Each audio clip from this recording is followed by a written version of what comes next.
పవన్ కళ్యాణ్ గారిని మేము అడుగుతున్నాం సార్, ఆయన ఏమి పైనుంచి దిగిరాలా, దేవాంశ సంభూతుడు ఏం కాదు, బాబాయ్ ఏం కాదు, ఆయనకే ఎగ్జంప్షన్ లేదు, రాజకీయ నాయకుడే. అడుగుతాం ఖచ్చితంగా, ఏమయ్యా 14 ఆర్థిక సంఘం నిధులు 1200 కోట్లు ఎట్టుపోయినాయి, ఎంజీఎన్ఆర్టీసీ బకాయిలు, వేతన బకాయిలు, కూలీలకు ఇవ్వాల్సిన డబ్బులు 2900 కోట్లు ఎట్టుపోయినాయి, జల్ జీవన్ మిషన్ కింద 10,000 కోట్ల రూపాయలు అప్పు ఎందుకు తెచ్చారు అడుగుతాం సార్. రైట్, అడగండి ఖచ్చితంగా. ఆ డిబేట్ మనం తీసుకున్నప్పుడు, ఆ టాపిక్ తీసుకున్నప్పుడు ఖచ్చితంగా నిలదీయండి, అడగండి, దుమ్ము దులపండి.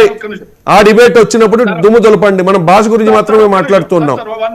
రైట్ జూన్ నెలలో 5 రోజులు, జూలై నెలలో 4 రోజులు మాత్రమే ఆంధ్రప్రదేశ్ లో ఉన్నావయ్యా నువ్వు ఎక్కడ ఉప ముఖ్యమంత్రివి? రైట్, అలాంటి క్వశ్చన్స్ రైజ్ చేయండి. ఆ విషయం ఎవరికి తెలియదు, మీరు పట్టుకున్నారు, అలాంటి రైజ్ చేయండి, తప్పులేదు.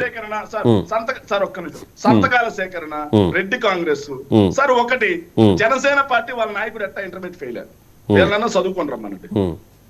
సబ్జెక్ట్ తెలియకపోతే ఇంట్లో కూర్చోలేరండి, వచ్చి అబద్ధాలు మాట్లాడతామంటే నిజాలు చూపించి బట్టలు ఇప్పేసుకుని కూర్చోబెడతాం.